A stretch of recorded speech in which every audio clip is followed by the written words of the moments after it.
자, 우선 요 모든 일단 시험 준비가 지원 준비에 사실 스타트가 어떻게 보면 이렇게 되다 보니까 GMAT 될 것 같고요. 될 것 같고 뭐 간단하게 시험 안내 더 드릴게요. 이거는 옛날 GMAT이에요. 옛날 GMAT이라 이건 뭐 근데 참고로 올려드린 게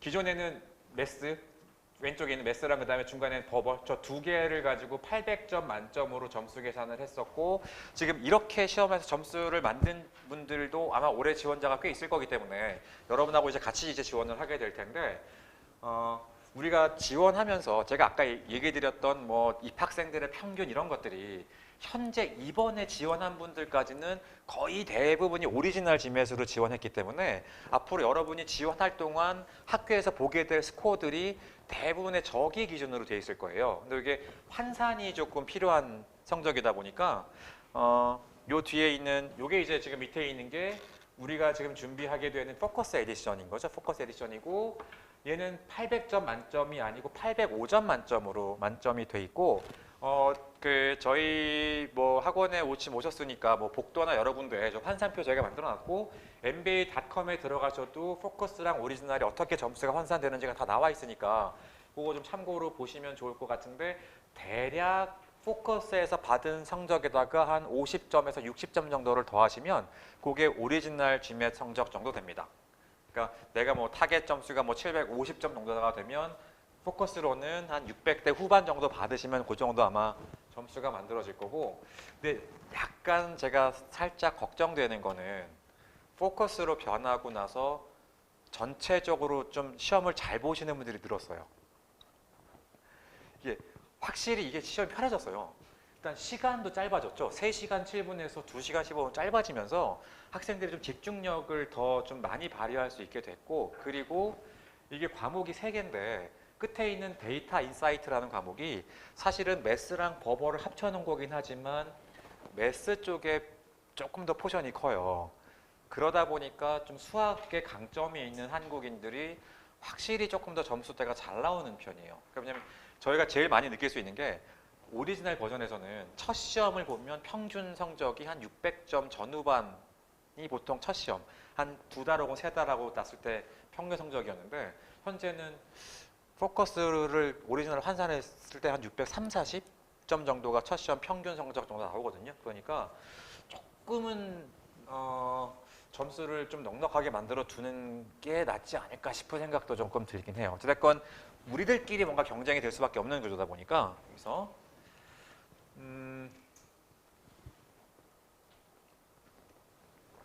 그리고 제가 이것 뭐 강의할 때도 얘기 드리긴 했는데 확실히 만점에 대한 메리트가 커요. 이게 기존의 시험에서는 문제들마다 더미 문제가 존재했어요. 더미 문제라고 카운팅이 안 되는 거야. 맨 처음 문제를 개발하면 이게 몇 점짜리 문제인지를 심사위원들이 정하는 게 아니고 그냥 문제만 개발한 다음에 학생들 시험 볼 때 섞어내가지고 애들의 정답률에 따라서 점수를 표를 이제 매기는 그걸 처음 만들어서 딱 들어가 있는 걸 더미라고 얘기하거든요. 그 출제위원들하고 제가 얘기해 봤을 때 보통 한 10% 정도 더미가 있어라고 얘기한 거 보니까 매스 기준으로 한 2~3문제 정도가 더미였어요. 그러다 보니 기존 버전에서는 내가 운이 좋으면 한 2~3개 정도를 틀려도 만점이 나오는 케이스가 있었는데 이게 포커스로 변하면서 더미가 싹 다 빠졌어요. 그러니까 내가 그동안 꽤 오랜 동안 운영하면서 이제 우리가 노하우 생겨가지고 굳이 새로 만들어도 테스트 안 해봐도 대충 알 수 있어 점수를. 이렇게 해서 바로 꼬리표가 붙어서 나오다 보니까 더미가 빠지면서 한 문제만 틀려도 만점이 안 나와요. 그러다 보니 반대로 이게 만점과 하나와 틀렸을 때 워낙에 만점자가 좀 적어지면서 이 점수 갭이 되게 커요. 그래서 왜 내가 한번 얘기한 적 있잖아. 나 이거 모의고사 봤더니 매스 다 맞고 등수예요. DI 다 맞고 버벌 풀다가 힘들어가지고 대충 막 뭐 A, C발 막 써가지고 끝내놓으니까 이게 30% 나오더라고요. 등수예요. 등수 점수 아니고. 그랬더니 이게 총적으로 715 나왔거든요. 715면 오리지널 환산으로 770점 정도 돼요. 60에서 70 정도가. 그러니까 이 만점을 2개 받은 거에 대한 메리트가 확실하게 좀 존재를 하는 느낌이라 공부를 조금 타이트하게, 그리고 이런 약간 괴랄스러운 성적이 나오다 보니 지금 학교들에서 약간 저런 게 보이긴 해요. 섹션들마다 미니멈 대충 이 정도는 맞아와야 좋겠다 같은 것들을 인시아드가 일단 걸었어요. 한 60에서 70% 정도로 좀 제한을 걸긴 했는데 어찌됐건 총점 자체를 높이는 데는 만점이 좀 효과적이긴 확실히 효과적이니까 그게 좀 가능할 수 있는 과목에서는 대충 나 잘 보니까 나쁘지 않아가 아니라 끝까지 더해서 한두 개 더 맞출 수 있도록 좀 확실히 만들어 주시는 게 점수 획득에 유리할 거라고 보여요. 뭐 시험은 1년에 5회 보실 수 있고요. 1년에 5회라는 거는 내가 첫 시험 본 날짜부터 12개월 동안 5회예요. 그리고 평생에는 8번 시험 보실 수 있고요. 그래서 보통은 한 3번에서 4번 정도 시험 보시는 분들이 제일 많아요. 그러다 보니 이게 GMAT 공부 기간이 일반적으로는 직장인 분들이 확실히 공부 시간 확보하기가 좀 어려워서 평균적으로 한 5개월, 6개월 정도 시간 걸리는 게 좀 일반적인 기간이니까 처음 시작하시는 분들은 그 정도 좀 타임라인 잡아놓고 시작하시면 좋을 것 같아요. 혹시 관련해서 추가로 더 질문 여기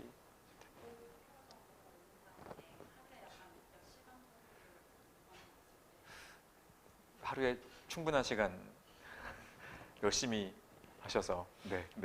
뭐 너무 개인차가 커가지고 왜냐면 훨씬 빨리 끝내시는 분들도 있고 오래 걸리는 분들도 있어요. 나는 근데 이 GMAT 시험 너무 좋은 게 요즘 공부하시는 분들은 알지만 이게 완벽히 뭔가 암기력을 요구하는 테스트가 아니에요.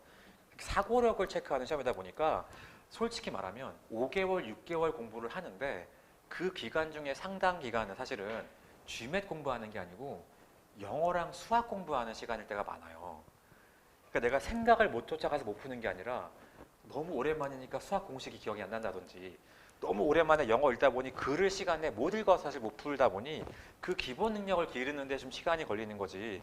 기본적인 수학과 언어 능력이 돼 있는 분들은 꽤 짧은 시간 내에도 끝날 수 있는 테스트예요. 이 시험 자체가 추구하는 게 사고력을 보겠다는 거지 학습 능력을 보겠다는 게 아니어가지고 조금 더 재미있게 편하게 하실 수 있긴 해요, 사실은.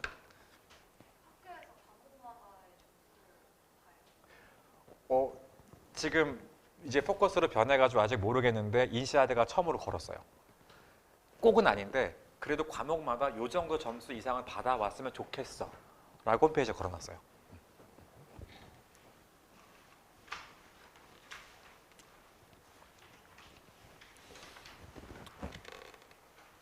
시험은 이렇게 뭐 말씀드린 대로 이렇게 3과목으로 진행이 될 거고 순서는 뭐 원하는 대로 왔다 갔다 볼 수 있는데 제가 제일 추천드리는 거는 당연히 본인이 강한 것부터 먼저 좀 보시는 게 좋을 거고 뭐 이건 제 기준이니까 제가 매스가 강하니까 매스를 넣어놨을 거고 그리고 확실히 DI가 수랑 언어를 좀 짬뽕해 놓은 거기 때문에 버버를 먼저 풀던 매스를 먼저 풀던 중간에 DI가 끼는 게 낫긴 한 것 같아요. 그리고 나서 이게 시프트가 돼야 그 다음 시험 볼 때 좀 편해지긴 하니까 뭐 위 1번과 3번은 바뀔 수 있겠지만 이 정도로 체크해 보시면 좋을 것 같고 읽기 능력이 꽤 많이 중요합니다. 확실히 좀 짧은 시간에 풀어야 되다 보니까 내가 제일 안타까운 게 뭐냐면 영어 못해도 돼요, 사실은. 근데 본인이 영어가 좀 약하다는 거에 너무 신경 쓰다 보면 어떤 게 잘못 생기냐면 이 시험은 첫 단어부터 끝 단어까지 정확히 읽어라가 아니에요. 우리도 얘기할 때 이런 거 있잖아. 왜냐면 우리가 너무 어릴 때 이상한 시험을 많이 봐서 그래.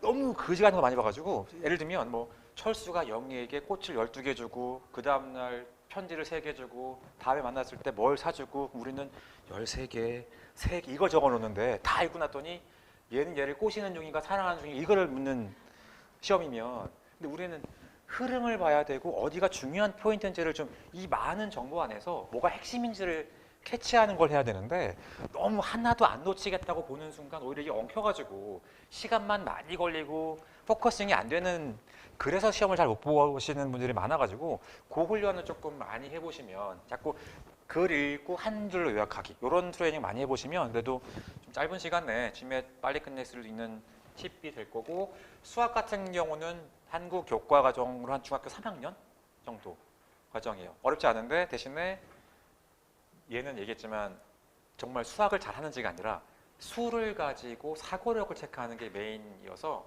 어떤 공식을 기억하는 게 중요한 게 아니고 왜 그래야 되는지를 조금 충분히 이해할 수 있도록 해보시면 더 재미있고 쉽게 점수 만드실 수 있을 거예요. 자, 뭐 이 시험 관련해서는 추후에 저희랑 따로 또 자세하게 상담 요청하시면 안내해 드릴 테니까 볼 거고, 요게 제가 얘기 드렸던 그 환산표예요. 그리고 환산표는 제가 보기에는 변동 가능성이 있어 보여요. 어쩔 수 없이 만약에 포커스로 잘 보는 분들이 많아지면 변할 수 있는 가능성이 충분히 좀 있어 보이고, 현재까지는 요게 지금 기준표로 되어 있습니다. 이거는 제일 최신 버전이에요. 저 버전이 버전이고, 지금 아마 처음 이미 공부하신 분들은 관계없는데 처음 시작하시는 분들은 저희가 GMAT부터 준비하는 게 제일 효율적이라고 설명을 드리고, 그 과정을 짜놓은 게 저희 수업이 우선은 이론반, 그러니까 GMAT을 보기 위한 각 과목들의 기본 정리하는 과정이 직장인 분들 같은 경우에는 한 달에 과목 다 소화하기가 힘들어서 2달에 나눠서 좀 수업을 듣도록 가이드를 드리고, 풀타임으로 뭐 휴직하시거나 준비하시는 분들은 한 달에 준비 가능하니까 한 달에 좀 끝낼 수 있도록 가이드를 드리는 중이고, 그 이론반 과정이 끝나고 나면 이제 실전 연습하는 클래스는 그래도 공부에 좀 뭐랄까 좀 습관이 배기면 한 달에 전체를 다 할 수도 있거든요. 그래서 보통 3개월 차 끝났을 때 첫 시험, 직장인들은 풀타임 준비하시는 분들은 2개월 차 끝났을 때 보통 첫 시험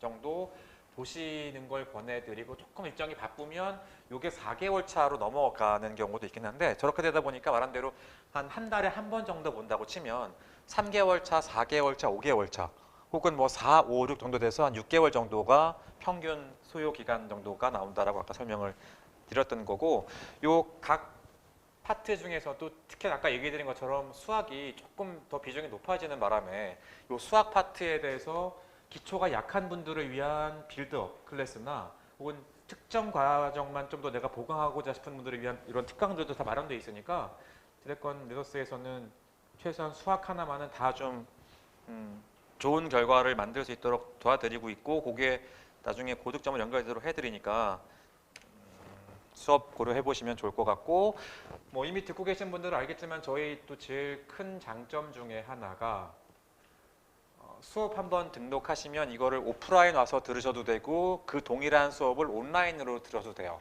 그러니까 오프라인 오다가 내가 뭔가 일정 때문에 빠졌을 때 다 온라인으로 메이크업 할 수 있도록 과정이 돼 있으니까, 특히나 일 때문에 일정 잡기 쉽지 않은 직장인분들 같은 경우에 훨씬 더 좀 편하게 수업 들으실 수 있을 거예요.